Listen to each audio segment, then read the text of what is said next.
یا آپ مکہ روانہ ہو جائیں یا عرب کے بیابان کی طرف، جنگلات کی طرف، ریگستان کی طرف سفر باندھ لیں۔ تو امام علی مقام نے مکہ کو ترجیح دی، مکہ روانگی کا سفر کیا، اپنے اہل خانہ کو، اپنے رفقا کو، سیدہ زینب کو اور تمام اہل خاندان کو اکٹھا کیا، آقا علیہ السلام کے روزے پر حاضری دی۔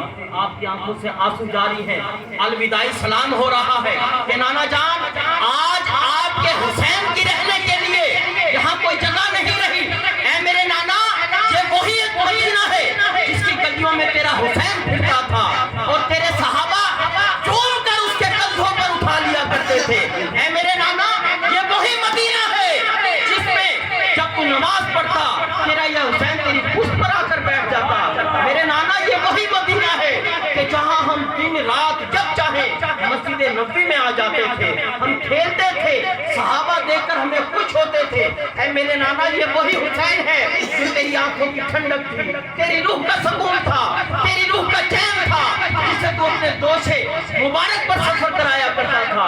اے میرے نانا جان آج وقت آ چکا ہے، وہ جو وعدہ تجھ سے میں نے کیا تھا آج اسے نبھانے کا وقت آنے والا ہے۔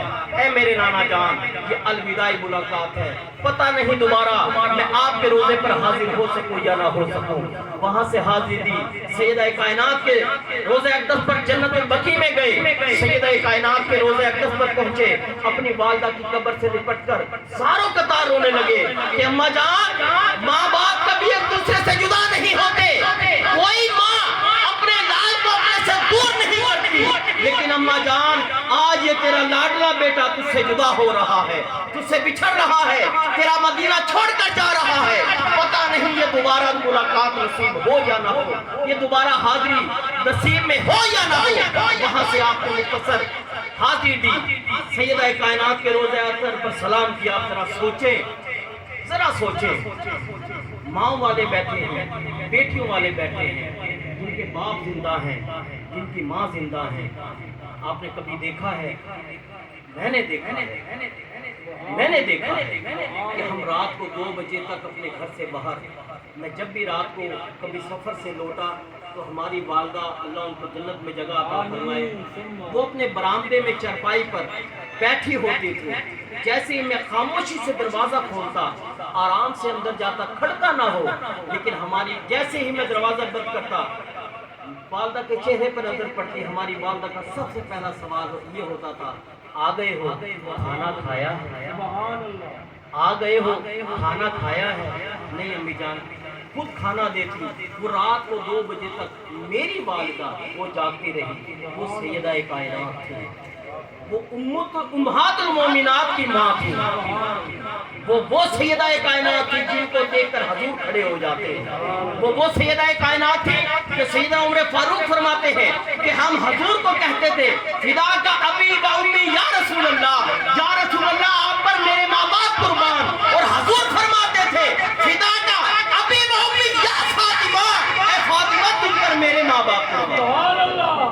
وہ سیدہ کائنات تھی، وہ ایسی والدہ تھی، وہ ایسی ماں تھی جنہوں نے حسین کو پال کر امت کو دے دی، اس دین کی خاطر، دین اسلام کی خاطر سیدہ کائنات کے روزے پر حاضری دی اور اپنا رفت سفر باندھا، مکہ پہنچے۔ اور یہ واقعہ اب سے نہیں چلا، یہ شعبان کے مہینے سے چل رہا ہے۔ وہ سفر ہوتا ہوتا مکے پہنچے، مکہ میں آپ نے حج کی جگہ عمرہ ادا کیا، احرام باندھا، لوگوں کو دیکھا احرام کے اندر ہتھیار لیے ہوئے، حالات سازگار نہیں نظر آئے، فرمایا میں مدینہ چھوڑ کر آیا، اس لیے چھوڑ کر آیا کہ میرے نانا کی زمین پر خون ریزی نہ ہو، میں مکہ آیا، یہ لوگ یہاں بھی پہنچ گئے، میں نہیں چاہتا کہ حرم خون سے اس میں خون بہے، خون سے آلود ہو، میں یہاں سے بھی سفر باندھوں گا۔ ادھر سے امام مسلم بن عقیل کو بھیج دیا کہ تم کوفہ چلے جاؤ اور جا کر دیکھو وہاں کے کیا حالات ہیں۔ حضرت امام مسلم بن عقیل اپنے دونوں شہزادے کو عبداللہ اور قاسم کو لے کر، محمد کو لے کر آپ کوفہ پہنچے۔ جب آپ کوفہ میں پہنچے وہاں لوگوں نے استقبال کیا، ان کو بٹھایا، آپ کے ہاتھ پر امام علی مقام کی بیعت لی۔ ایک جگہ آتا ہے کہ 150 کے قریب خط مبارک آئے کوفہ سے، 12,000 لوگوں کے دستخط ہوئے، وہ خط آئے، ان میں یہ لکھا تھا کہ مولا حسین آپ اہل بیت کے چراغ ہیں، آپ خانوادہ رسول کی روشنی ہیں، آپ ہمیں صحیح سمت دین پر گامزن کر سکتے ہیں، ہمیں آپ کی ضرورت ہے، آپ تشریف لے آئیں۔ تو امام عالی مقام نے ان سے وعدہ کیا کہ میں آ جاؤں گا۔ جب وہ خط مل گئے، امام مسلم بن عقیل پہنچے، آپ نے خط لکھا، حالات آپ کے حق میں ہیں، یزید کو یہ اچھا نہیں سمجھ رہے، برا بھلا کہہ رہے ہیں، لیکن لوگ آپ کی بیعت کر رہے ہیں، آپ تشریف لے آئیں۔ امام عالی مقام وہاں سے سفر باندھنے لگے، صحابہ نے روکا، لوگوں نے روکا کہ یا امام یہ وہ کوفے والے ہیں جنہوں نے حضرت امام حسن کو زہر دیا، یہ وہ کوفی ہیں جنہوں نے آپ کے بابا علی کو شہید کیا۔ اے امام وہ لوگ اعتبار کے قابل نہیں ہیں، وہ بزدل ہیں، وہ دھوکے باز ہیں، وہ جھوٹے ہیں، وہ آپ کو بلائیں گے لیکن وہ ان کے اندر وفا نہیں ہے، وہ کوفی الوفی ہیں، آپ وہاں نہ جائیں۔ لیکن امام نے کہا کہ یہ تمہاری جہد ہے، ایک میری جہد ہے، یہ تمہاری حجت ہے، ایک میری حجت ہے۔ میری حجت یہ ہے کہ میں اپنی حجت تمام کرنے وہاں جاؤں گا، میں نے ان کو کہہ دیا ہے کہ میں آ رہا ہوں۔ آپ نے اپنا سفر باندھا۔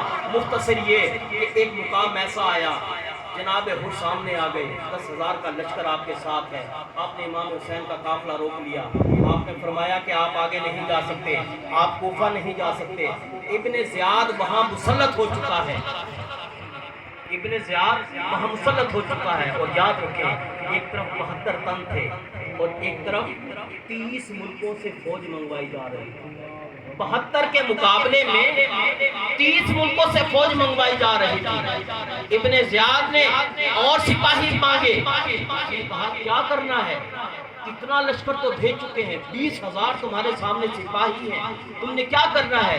اس نے کہا تم جانتے نہیں یہ آنے والے کون ہیں، یہ علی کے بیٹے ہیں، یہ محمد مصطفیٰ کا خون ہے، ارے یہ ایک بھی مجاہد تمہارے ہزار درندوں پر بھاری پڑے گا، یہ ایک مجاہد، تم جانتے نہیں یہ خون رسول ہے، اگر یہ اپنی آئی پر آ جائے تو تمہارا ایک سپاہی ان کے آگے تنکے کے برابر ہے، توڑ کے پھینک دیں گے، لہذا اور فوج بھیجو۔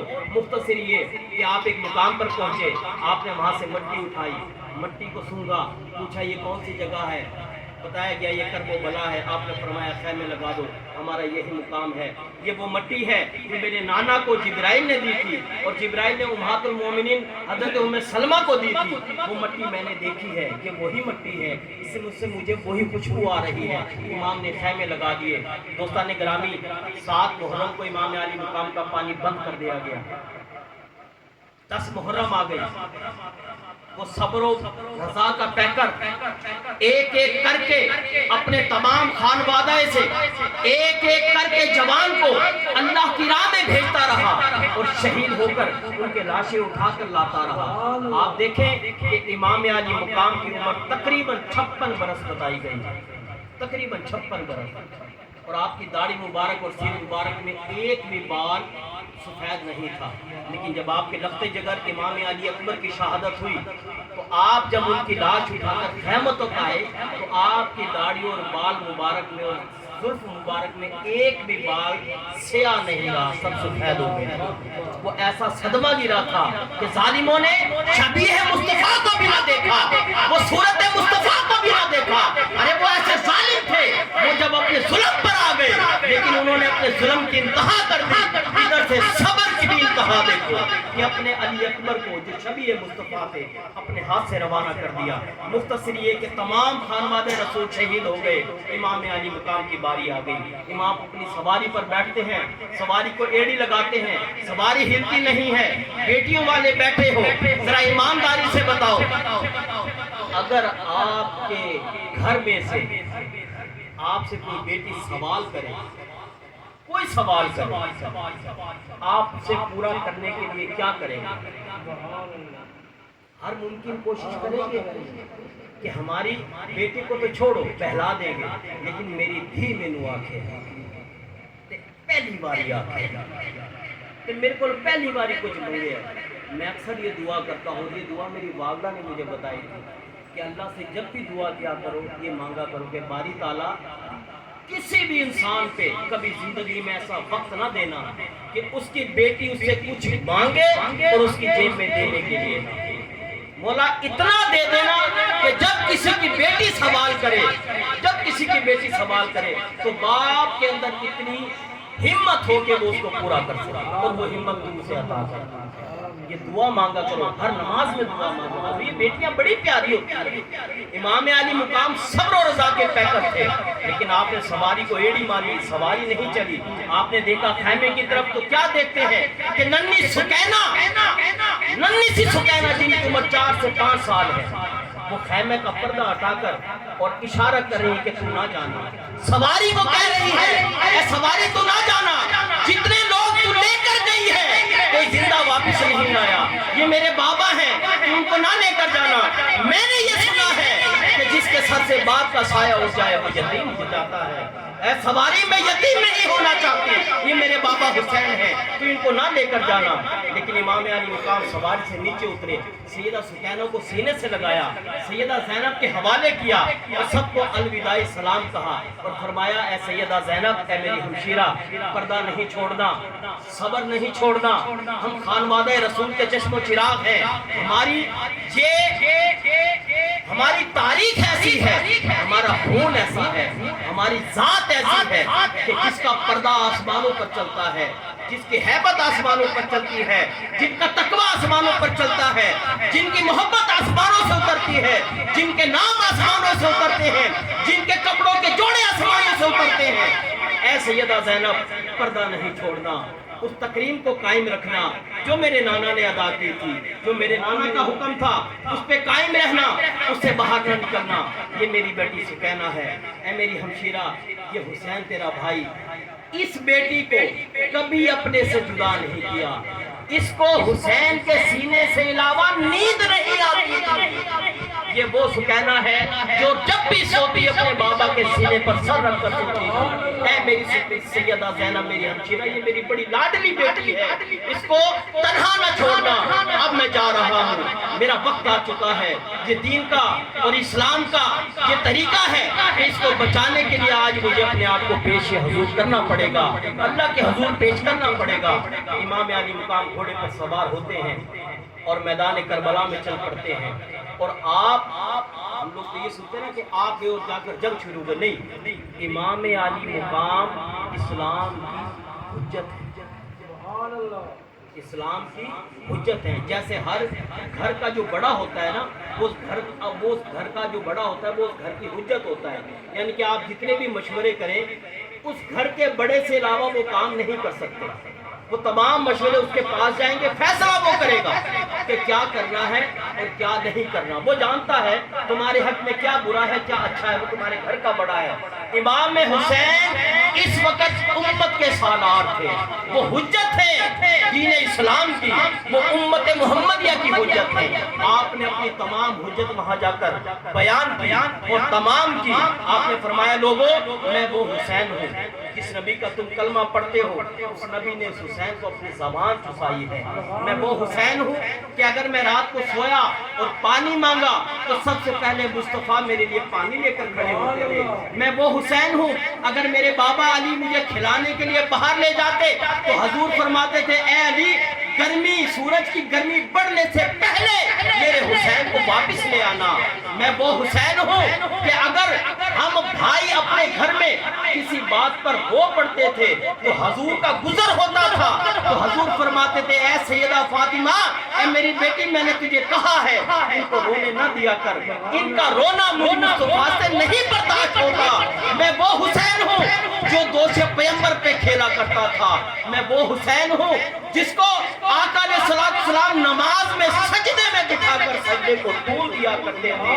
میں وہ حسین ہوں، اے لوگوں مجھے دیکھ لو، میں وہ حسین ہوں کہ حسن سر سے ناف تک شبیہ مصطفیٰ ہے اور میں حسین ناف سے پاؤں تک شبیہ مصطفیٰ ہوں۔ اے لوگوں میں وہ حسین ہوں کہ حضور کے وصال کے بعد اس نبی کا تم کلمہ پڑھتے ہو، ان کے وصال کے بعد جب صحابہ کو حضور کی زیارت کا شوق ہوتا تھا وہ ہم دونوں بھائیوں کو اکٹھا دیکھتے تھے اور کہتے تھے مصطفیٰ آ گئے ہیں، مصطفیٰ آ گئے ہیں، مصطفیٰ جانے رحمت پہ لاکھوں سلام۔ میں وہ حسین ہوں، اے لوگوں کو میری حجت تمام ہو گئی.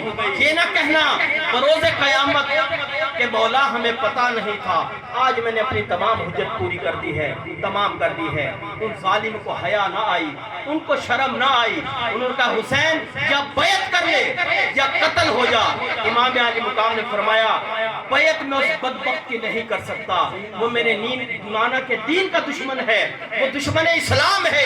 اور تم یہ چاہتے ہو کہ میں حسین خون رسول ہو کر اس بدبخت یزید پلید کی بیعت کروں؟ یہ ہو نہیں سکتا. آؤ میرے مقابلے میں کس نے آنا ہے. امام علی مقام کی تلوار نکلی, وہ ذوالفقار نکلی, سر پر امامہ مصطفیٰ ہے, حضور علیہ السلام کی ڈھال ہے, ادھر ہاتھ میں تلوار ذوالفقار ہے. وہ تلوار وہی جوہر دکھا رہی ہے جو خیبر میں علی کے ہاتھ میں دکھا رہی تھی, جو جنگ بدر میں دکھا رہی تھی, جو جنگ صفین میں دکھا رہی تھی, جو جنگ حنین میں دکھا رہی تھی. یہ وہی تلوار تھی جو امام علی مقام کے ہاتھ میں تھی. جب وہ چلی تو ظالموں کے, کافروں کے, ان غداروں کے, ان دین اسلام کے دشمنوں کے, ان حضور کی اہل بیت اطہار کے دشمنوں کے سر وہ بھیڑ بکریوں کی طرح کٹ کر گرنے لگے. مختصر کرتا ہوں کہ تمام جتنے بھی یزیدی لشکر کے لوگ تھے, شمر نے کہا یہ حسین ہے, یہ علی کا بیٹا ہے, یہ ایسے کسی کے قابو میں نہیں آنے والا, لہذا چاروں طرف سے اس کا گھیراؤ کرو اور اس کو شہید کرو. تمام نے چاروں طرف سے آپ کو گھیراؤ کیا, آپ پر تیروں کی بارش کی گئی, آپ پر نیزے بھالے پھینکے گئے. وہ نفیس رسول, وہ نفس رسول, وہ جان رسول, وہ روح رسول, وہ قرۃ عینی کا رسول, وہ حضور کی آنکھوں کی ٹھنڈک, وہ حضور کی جان, وہ پروردہ نبوت رسالت جس نے حضور کی گود میں پرورش پائی. وہ حسین اپنی سواری سے نیچے آتے ہیں, شمر آپ کے سینے پر چڑھ جاتا ہے. آپ فرماتے ہیں ٹھہر جا, مجھے یاد آ گیا میرے نانا نے کہا تھا ایک جہنم کا کتا بدبخت جس کے چہرے پر برس کے نشان ہوں گے وہ تجھے قتل کرے گا. آج میں دیکھ رہا ہوں یہ برس کے نشان والا تو ہے, تو میرے سینے پر بیٹھ گیا. اے شمر ٹھہر جا, وقت نماز ہے, آج حسین کو اپنا آخری سجدہ ادا کر لینے دے. امام علی مقام نے سجدہ ادا کیا. اس ظالم شمر نے, اس جہنم کے کتے نے امام علی مقام کا سر تن سے جدا کر دیا. انا للہ و انا الیہ راجعون. دوستان گرامی, یہ امام علی مقام کی شہادت تھی اور یہ ہمیں کیا درس دے کر گئی. آج ہم لنگر بناتے ہیں, سبیلیں چلاتے ہیں, سب کچھ کرتے ہیں, ہم بھی مناتے ہیں, لیکن وہ سجدہ بھول جاتے ہیں جو میرے امام نے کیا تھا. میرے امام نے فرمایا تھا لوگوں, اس شخص کے آنسو مجھ پر تلوار سے تیز گرتے ہیں جو میرے غم میں تو روئے مگر نماز نہ پڑھے. لوگوں, یہ نماز وہی نماز ہے جس کے لیے حسین نے اپنا سب کچھ لٹا دیا. سامعین محترم, عشاء کی نماز کا وقت قریب ہے. کچھ دیر کے لیے میں یہ تھوڑے سا واقعہ اور آگے بڑھا دیتا ہوں. جب یہ تمام معاملات ہو چکے, یہیں پہ جہنمیوں کی بس نہیں ہوئی, ان یزیدیوں کی بس نہیں ہوئی. جب وہ رکا پٹا قافلہ قیدی بنا دیا گیا, ان کو قیدی بنا دیا گیا. وہ شہزادیاں, وہ خانوادہ رسول کی شہزادیاں, وہ سیدہ کائنات کی شہزادیاں جن کو نازوں کی طرح پالا, ان کو قیدی بنا دیا گیا. وہ اسیران کربلا, ان کو پہلے کوفہ لے جایا گیا, چند دن ان کو وہاں رکھا گیا. وہاں سے پھر ابن زیاد نے نیزے پر امام حسین کا سر اقدس ہے, بیویاں قیدی ہیں, اسیران کربلا بن چکی ہیں, ان کو لے کر دمشق پہنچے. جب دمشق پہنچے تو وہاں شامیانے بج رہے تھے, شادیانے بج رہے تھے, ایک خوشی منائی جا رہی تھی, عید کا دن بنایا جا رہا تھا. اور لوگوں کو تو پتہ ہی نہیں تھا کہ یہ کس کے ساتھ لڑائی ہوئی, کس کو شہید کیا گیا. وہاں یہ بتایا گیا تھا ایک باغی تھا جو دین اسلام کے لیے بغاوت کر رہا تھا, یزید کی بغاوت کر رہا تھا, اس کو قتل کر دیا گیا ہے. وہ باغی ہیں اور یہ باغیوں کے اہل خانہ ہیں, ان کو قیدی بنا کر لایا گیا. جب دمشق کے چوک میں پہنچے, وہاں پر ایک گھر تھا, اس گھر میں ایک بڑھیا رہتی تھی. اس بڑھیا نے اپنے گھر سے پانی پھلوایا. قیدیوں کے لیے، وہ شہزادیاں، وہ بنتے رسول پیمبر، ان کے لیے پانی بھجوایا، انہوں نے پانی نوش فرمایا، کچھ کھجوریں بھجوائیں، کچھ چادریں بھجوائیں، جو کچھ اس کے پاس ہو سکتا تھا اس نے سب بھیج دیا۔ تو سیدہ زینب سلام اللہ علیہ نے پوچھا، کسی سے پیغام بھجوایا کہ جو بھیج رہی ہے یہ کون ہے؟ یہ ہم پہ احسان کر رہی ہے، ہم اسیران ہیں، ہم قیدی بنا دیے گئے، ہم حضور کی بیٹیاں ہیں، یہ ہم پہ احسان کرنے والی کون ہے؟ وہ بڑھیا آ گئی، اس نے گفتگو کی، وہ سیدہ زینب کو پہچان نہیں سکی، گرد آلود تھے، مٹی اڑی ہوئی تھی، چادروں پہ بھی مٹی پڑی ہوئی تھی، چہروں پہ پریشانی کے آثار تھے، تھکاوٹ کے آثار تھے، غموں کے پہاڑ ٹوٹ چکے تھے، خانوادہ رسول اجڑ چکا تھا۔ آپ نے دیکھا اس بڑھیا نے، سیدہ زینب نے پوچھا کون ہے اور ہم پر یہ احسان کرنے کی وجہ کیا ہے؟ اس نے کہا مجھے یہ تو نہیں پتا کہ آپ کون ہیں اور کہاں سے آئے ہیں۔ بہت عرصہ پہلے میں مدینہ طیبہ میں سیدہ خاتون جنت اما فاطمہ زہرا سلام اللہ علیہا کے گھر میں نوکرانی تھی، اور سیدہ فاطمہ نے مجھے کہا تھا اے بی بی پتہ نہیں ہماری زندگی کب تک ہے، لیکن جب تو دمشق پہنچ جائے گی یاد رکھنا اگر تیری زندگی میں وہاں سے کوئی قیدیوں کا قافلہ گزرے تو ان کو چادریں دے دینا، ان کو پانی پلا دینا، ان کی خدمت کر دینا، یہ تیرا صلہ ہے، میں تجھ سے اور کچھ نہیں چاہتی۔ میں نے اس سید زادی سے، سیدہ کائنات سے یہ سنا تھا، ان کے اس قول کے مطابق میں نے یہ آپ کی خدمت کی ہے۔ آپ نے پوچھا سیدہ زینب نے اللہ تیرا بھلا کرے، تو نے ہم پر احسان کیا، بتا اس کے بدلے تجھے کچھ چاہیے، ہم تجھے کچھ دے سکتے ہیں، ہم تیرے کچھ کام آ سکتے ہیں۔ اتنے غموں کے پہاڑ ٹوٹنے کے باوجود سیدہ خود پوچھ رہی ہے بتا تجھے کچھ چاہیے، تجھے کچھ چاہیے۔ اسے کہتے ہیں سید گھرانہ لجپال، ایسے نہیں کہتے، اس لیے کہتے ہیں کہ وہ ہر حال میں لجپالی کرتے ہیں۔ سیدہ زینب سلام اللہ علیہ نے پوچھا، وہ بی بی کہنے لگی میری یہ خواہش ہے دعا فرما دے کہ جب میں اس گھر میں خدمت کیا کرتی تھی تو دو شہزادے تھے، ایک کا نام حسن تھا، ایک کا نام حسین تھا، اور ایک شہزادی تھی جن کا نام سیدہ زینب تھا۔ میں نے اپنے ہاتھوں میں سے ان کو کھلایا ہے، لیکن اب چونکہ ایک عرصہ ہو گیا میں ان کو دیکھ نہیں پہچان نہیں سکتی، پتہ نہیں وہ کس حال میں ہوں گی۔ مجھے اتنا پتہ ہے کہ سیدہ کائنات وصال فرما گئی، مجھے اتنا پتہ ہے کہ میرے مولا حسن بھی وصال فرما گئے، وہ بھی شہید ہو چکے تھے، لیکن حسین زندہ ہے، سیدہ زینب زندہ ہے۔ دعا کرو کہ زندگی کے کسی موڑ پر میری ان سے ملاقات ہو جائے۔ یہ سن کر سیدہ زینب کی آنکھوں میں آنسو آ گئے اور آپ نے فرمایا ارے بی بی وہ جو سیسر نیزے پر تجھے نظر آ رہا ہے یہ وہی تیرا گود میں کھیلنے والا حسین ہے، اور یہ جس سے تم مخاطب ہے یہ وہی تیری گود میں کھیلنے والی سیدہ زینب ہے۔ نعرہ تکبیر، نعرہ رسالت، نعرہ تحقیق، نعرہ حیدری، نعرہ غوثیہ، سبحان اللہ۔ دوستان گرامی، آپ نے یہ گفتگو کی، اس کی چیخ نکل گئی، اس نے کہا سیدہ، آپ نے فرمایا بس تو نے ہم پر احسان کیا، تیرے احسان کا بدلہ پورا ہو گیا، ہمیں ہمارے حال پر چھوڑ دے۔ وہ قافلہ روانہ ہوا، یزید کے دربار میں پہنچا دیا گیا۔ اب آپ کے ساتھ ایک آپ کی عورت تھی آپ کے قافلے میں، اس کا نام تھا فضہ، جو ساری زندگی سیدہ کائنات کی خدمت میں رہی، ان کا نام تھا فضہ، وہ حبشہ کی رہنے والی وہ دربار یزید میں پہنچی۔